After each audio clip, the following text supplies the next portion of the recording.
Andre and Natasha were reunited, but Andre was not in good health. He had been grievously injured, and so she and her family have brought him into their home. There's a lot of uncertainty between Natasha and Maria as to whether Andre will make it. The first chapter of Volume 4 opens with a little bit of an unsolicited update on what has been happening with Pierre's wife, Countess Bezukov. She has been having dalliances with other men, and it's rumored that she has died, or she merely has disappeared and run off with one of her suitors. This is never completely clarified. Through the end of the book, I can tell you, we don't find out for certain whether that's true or not. We only know that now Pierre is a free man, significant for the end of this book. Meanwhile, Pierre is trapped in a holding shed with some other prisoners of war, and he is introduced to this character who honestly may be one of my favorites of the book so far. This man has a very simple approach to life. He's very in the moment. He mends his clothing and the clothing of others as best as he can in their circumstances, and he also has these witty sayings that he likes to repeat, and he also is quite the storyteller. He brings this level of comfort to what would otherwise be a very jarring situation. Shortly before Pierre was put into captivity, he witnessed several people being executed, and he thought that he might be one of the next. He wasn't, but he still is kind of scarred for life from seeing that. This man doesn't have any of the religious fervor of the Masons that Pierre was attracted to, but he has a very pure hope in the everyday, and so Pierre has a new hero that he's looking up to, and someone that he wants to emulate. And so his whole countenance, his whole personality changes quite a bit during this time in captivity. And then when I read about this character that Pierre meets, it reminded me a lot of the Abbé from the Count of Monte Cristo that Edmund gets to meet when he is in the most unfortunate of circumstances, and likewise this man teaches him quite a lot. During this time, Moscow has been invaded by Napoleon and his troops, and it's a major loss for the people of Russia. Such a symbol of who they are as a people, and the wealth and the industry of the city is being corrupted. There's just a lot of destruction and waste that Tolstoy points out. Then we have a scene where Nikolai is invited to this ball at a governor's house. Kind of has become a different person from his time in the war so far. He has worked himself up in ranks and he's respected, but he's still kind of a young man on the inside, and he's flirting inappropriately with someone's wife at the ball, and then another woman who knows his family and knows that he's had a positive interaction with Maria approaches him and asks him why he doesn't pursue that relationship. And he says that he's already pledged to Sonia and he wants to be faithful to that promise. And she kind of chides him a little bit for his short-sightedness, how this move would also save his family. In his mind and his heart, he's kind of moved on from Sonia, but he's still wanting to honor what he's already committed to. So when a letter arrives from Sonia that releases him of their engagement, he's surprised, but he's also a little bit relieved. And the whole experience of him shifting his attentions to Maria is almost surreal, because he's been able to imagine a future with Sonia, but he hasn't been able to picture that with Maria. A little behind the scenes of why Sonia sent that letter. Nikolai's mother pressured her to do so, and Sonia has always lived with the Rostov family. She loves them very much.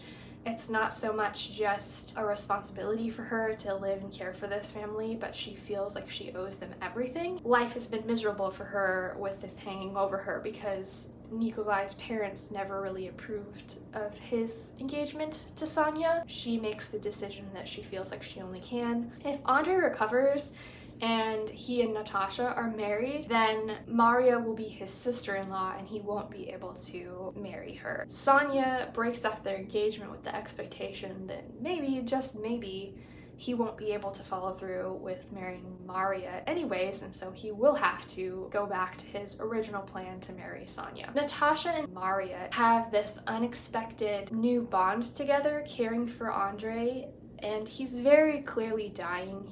He's kind of become a different person as he gets closer and closer to death, and they have a lot of shared sadness and reflection on that, and he does eventually die. So we did have our first main character death. Another is Petya, Nikolai and Natasha's younger brother. Even though his parents were doing everything to hold him back from it, he insisted on enlisting in the war, and he is still very much a young person. Petya runs into Denisov and Dolokhov, who are both surveying the same area. They are watching the French at a certain encampment. Denisov is planning an attack, and Dolokhov is a very good spy. He sneaks into the camp and speaks French. He pretends that he is from a different regiment of the French armies, and he figures out some information and then he leaves. And Petya is along with him. He's very nervous, but he just leaves that mission with a newfound respect and reverence for Dolokhov. Heartbreakingly, Petya ignores Denisov's warning and he runs ahead and is killed when they are attacking the French. And the group that they have attacked includes all of these prisoners of war, and it includes Pierre. And so that is how their paths cross once more, and Pierre is freed,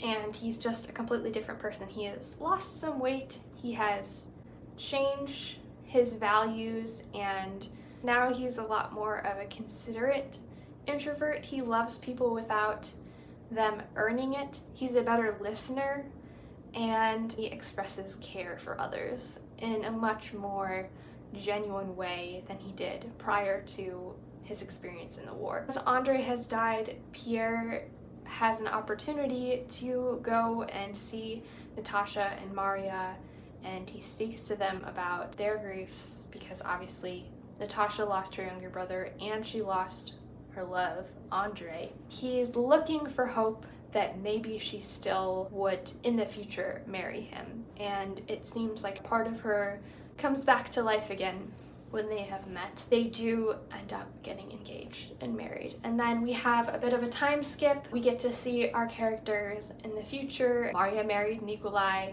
and Natasha married Pierre, and they have had children. Natasha is described as having very much let herself go. Her whole world is really her children. She also has never tried to sing again. That was her gift and her passion that Tolstoy pointed out from the beginning, and she is noted as never wanting to pick that up again, because now her whole devotion is to her family. While there's something sweet in a partner who prioritizes you, it's really difficult as a woman to read that she let herself go and not receive that in a negative way. It's not about her self-sacrifice. It's more that she decided that she wasn't going to be like those wives who were always concerned about their appearances in order to retain their husband, which, again, positive thing.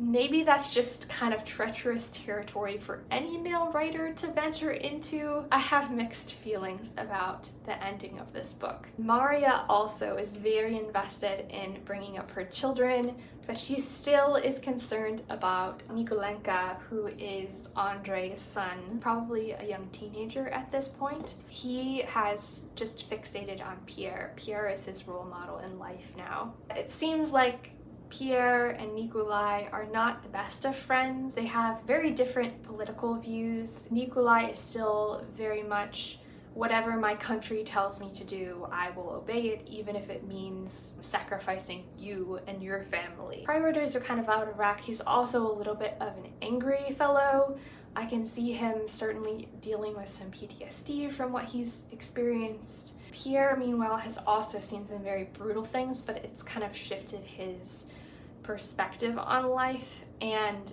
he's starting to do better at the things that Andre had been very good at. He's worked more at the things that maybe he let other people handle in the past, and now he's able to make decisions. Like if someone comes to him and asks for money, he will be okay with saying no. He'll deliberate and make decisions, whereas before he would have felt so guilty by saying no. It would have led him to say yes. There is an awful lot of character development in this novel. My one thing that made it less of a pleasure to read is really just Tolstoy's repetitiveness when it comes to the chapters that are purely focused on historical movements during the war. That's something that he's very passionate about us understanding. History is flawed when sweeping changes are credited to one person, because it takes a whole movement of people to accomplish good or bad change. Those movements and proclivities are all governed by certain laws, and since we see those laws in place in science, like the law of gravity, why can't we also find out what the laws of history are, rather than just saying Napoleon was able to rally these people to his righteous cause, or he had a bad sleep and so he made this decision and all of this happened as a result. That's something that I've never really thought about before, and it's been some time since I've read a history textbook, but I feel like that's still the case.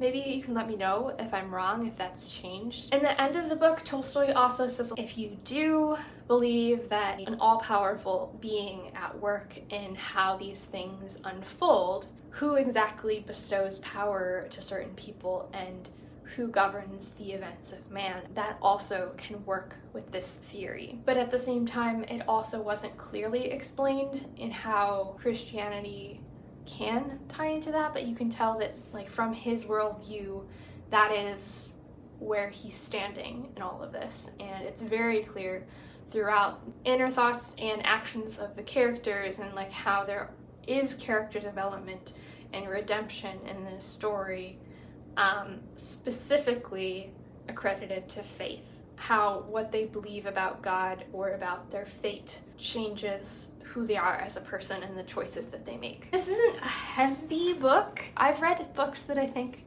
have had more impact on me, but there's so much here. I'm really thankful that I did annotate and highlight in this book, because if I ever decide to pick it up again, it's going to be really easy for me to go to the parts that were impactful to me when I first read it. I'd highly recommend leaving yourself some trail markers in this book, even if you end up taking the page tabs out, because I think I will be removing some of these that aren't like favorite quotes as I look through what I've marked. I'm very thankful to have a record of my journey through this big classic. I would love to know, if you've read this book, what your thoughts are on the final volume, volume 4, and just in general, what were your takeaway thoughts from this novel? A lot of people have it on their books I want to read before I die bucket list. So I'm wondering, did it meet your expectations? Did it exceed them? What are your takeaways about this book? For me, I think